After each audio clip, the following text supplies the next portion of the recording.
Hello, this is Manoj from Fin Business. Today we have with us Mr. Anand Pejawar. He is the president at SBI Life Insurance, in charge of IT and operations. Anand, welcome. Thank you, Manoj. Thanks for having me on the show. Anand, SBI Life is doing a variety of things, variety of initiatives. Particularly, I understand in the digital area you're doing a lot. Can you tell us what are some of the most important initiatives and what has been the outcome? SBI Life has been doing numerous things on the digital platform. And one of the reasons for this movement to the digital platform is if you look at the distribution map of SBI Life, we have a huge bank assurance channel with almost 24,500 branches of State Bank of India. Right. We have an equally strong retail agency channel with over 1,20,000 retail agents all over the country. Okay. Recently, we have also tied up with a few of the banking partners like Punjab and Sindh Bank, South Indian Bank in the south. We have almost 8 to 9 cooperative banks that we have tied up with. Okay. So, if you look at the total map of the distribution for SBI Life, we have spread quite a bit in this last financial year that we have grown. So, what we did was we first started by taking the sourcing or onboarding of the customer as a huge project in the organization. Now, how do we do that? There are various methodologies of how you can get the onboarding done for a customer. Okay. But what we felt is you should have a platform which is very easy to operate for the frontline sales people, because you have, as I said, you have retail agents right from Northeast to Kanyakumari and Orissa to Kutch. So, it's a huge map that you cover. That's where we thought of doing something on a mobile. So, we thought of doing something called M Connect Life. Now, what is M Connect Life? It's a digital platform which is available. You can use the same platform on a mobile. You can use the same platform on a tab. You can use the same platform on a laptop or on a desktop. So, it's completely usable on all these platforms which are there. And different operating systems also. Operating system is Android. Absolutely. Android, iOS, all these things are possible. Now, what happens in this is, when we started looking at it, we wanted to see how you can make the journey easy for the user, number one, and more importantly for the customer. Yes. Because if you ask a customer to spend 35 minutes, 45 minutes, 1 hour for completion of the entire process of buying an insurance, they are not very comfortable. So, in M Connect, what we did was, the first thing we did is, we did an integration with UIDAI. So, today, when my sales guy is sitting in front of a customer and selling a product, he starts with need analysis. Okay. Purely on this platform. So, the platform starts with need analysis. He explains the customer from the information that is given by the customer as to what product he should be buying for his insurance needs. Once the customer understands the requirement of insurance and how these products can meet those particular requirements, it automatically gets into a customized benefit illustrator. So, the information that he gives us, which is going on the need analysis, gets translated into the customized benefit illustrator.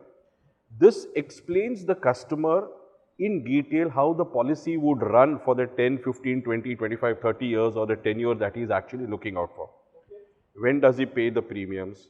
When does he get the money back in case if there is any survival benefit in the policy?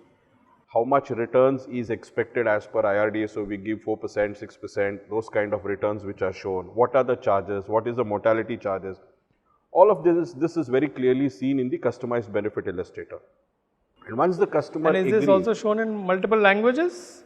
As of now, it's in English and Hindi. As of now, English. And when he is filling up the proposal form, the moment he puts the Aadhaar number, the system directly talks with UIDAI and gives him the entire information which is stored in UIDAI. So, his eKYC is taken care of at that stage itself. Right. The next stage is where if he has got a PAN card, and then we have gone to the third stage, which is very important for insurance, where we have to do financial underwriting. What we have done is we have back-end tied up with CIBIL and CRIF. CIBIL and CRIF, okay. Who give us the information online. They tell us what is the credit score of this particular customer, and from the credit score and information that they have, what is his approximate income levels. Okay. So in a way, the information that is collected from all these three independent sources helps us to identify the actual risk that we are going to underwrite, Okay. and at the same time also enables the customer to buy this particular product without undergoing the hassles of collecting the forms, filling up the forms, collecting the the KYC documents or the financial Yes. documents, and then submitting, which is a long drawn process.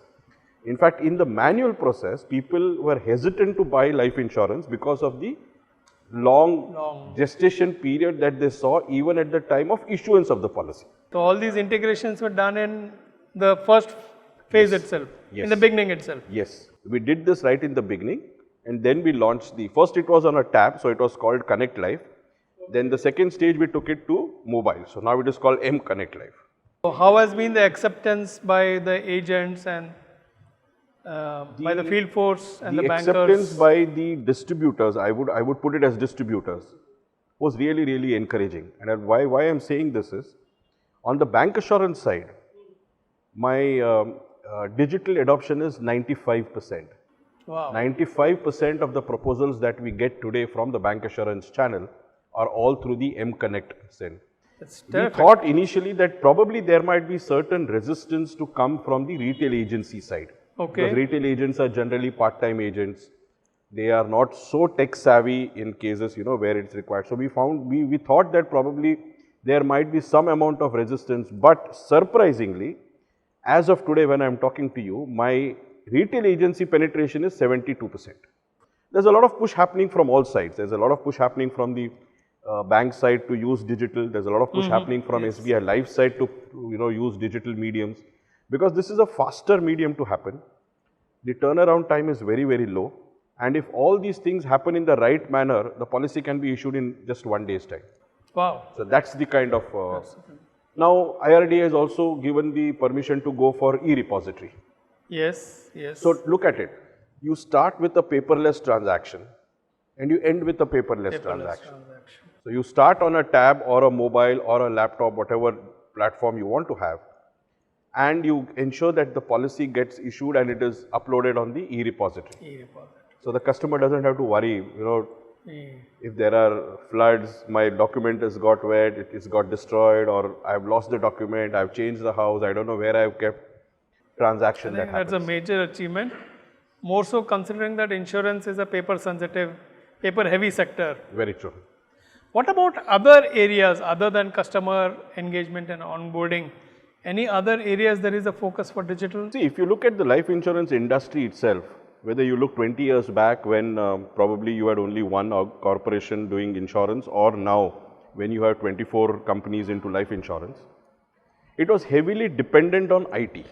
Yes. Okay, the only reason is life insurance is one product which is the longest serving financial instrument for a human being. Yes. Okay, I think the only place where the longest data is captured is probably the life and death records in the corporation. Okay. Okay. After that, you will find it's only life insurance companies who manage the human data that is collected from the customers for the longest possible period, which is 15 years, 20 years, 25 years, 30 years. Sometimes it's, we have also sold lifelong policies, which can go even up to 60, 70 years, depending upon when have you bought the policy. Right. Right. So it's very essential for a life insurance company to maintain this data in the right manner, number one. Update the data at regular intervals to ensure that you are actually holding the latest data of your customers with you. Correct. Which will help you in customer servicing. And more importantly, to mine this data for various activities that you would like to do. For example, customer engagement. If you have to do customer engagement, you need to mine the data. But if your data itself is not the right data that you are maintaining or in the right manner, data mining becomes an issue. Analytics is a big thing which is a buzzword in the entire industry. How do you use analytics for various activities, whether it is renewal collection, whether it is survival benefit payouts that is to be done, whether it is even underwriting or claims analytics that you would probably like to do. So whatever area analytics you want to use, because today analytics can be used in almost every segment of life insurance. Okay. Okay, you can start with probably underwriting process. How do you use analytics in underwriting process? You know, like in SBI Life, we have started something called risk scoring techniques. Okay. So when a proposal is actually received by us, it goes through a particular model, an algorithm, Okay. and it tells us whether this is a high risk, medium risk or a low risk that you are actually underwriting. Based on certain parameters or certain things which we have built in-house, okay, from your experience, maybe location-wise, maybe the distributor-wise, maybe certain product-wise, maybe the mode of payment-wise. So there are about 45 to 50 parameters that we have taken to create this risk model that we have worked out, purely based on the algorithm that we have done based on analytics. So you do that on underwriting. Based on this, you can take the right decision for underwriting the risk. Correct. Then look at the next, which is payment of renewals, which is the next. So your policy gets issued, then every year, half year, quarterly, whenever you want, you are supposed to pay renewals. Now, where does analytics work in that? Analytics works in a beautiful way to tell you how many customers pay on time without intimation, how many customers pay after 2 calls, 3 calls, 4 calls, Yes. and how many customers perpetually delay payment beyond even 30 days, 60 days, 90 days. Okay.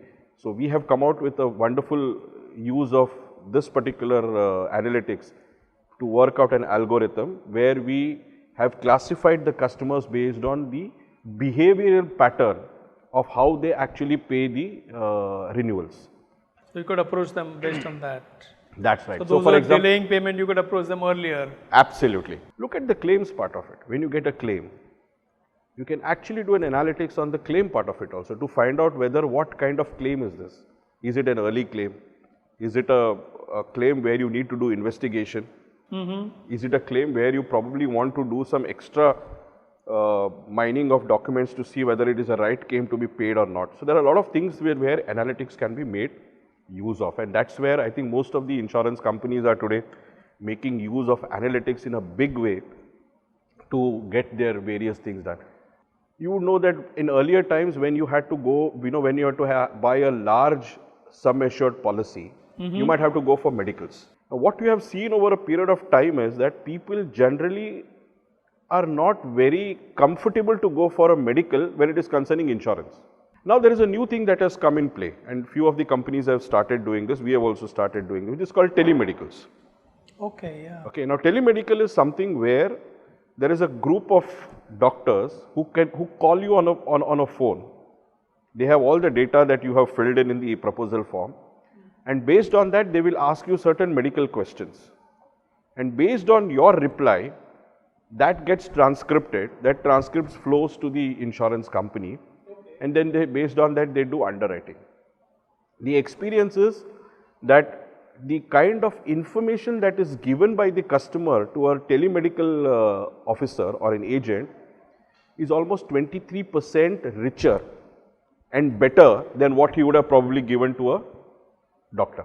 One interesting thing we have seen in banks and more particularly in NBFCs, they're mining the data within the customer's phone. Have you found anything useful there that could be used for insurance? We have not actually gone into it, but yes, we have heard a lot of POCs being done, but I am not very sure how that can be used for medical purposes. I read a report where Twitter has done some kind of a research. Okay. And what they said is that from the conversation that happens on Twitter, they are in a position to find the medical things of a person which is far, far better quality than what probably he would give otherwise. Wow. So what they have done is they have made use of analytics on Twitter to find out certain words which people use, Yeah. okay, when they are not well, to express themselves, which it gets picked up and it comes back. And from the report, it is said that the inference that they have drawn is very, very close to the actual That's amazing. cases. So it's a very non-invasive way of absolutely getting the data.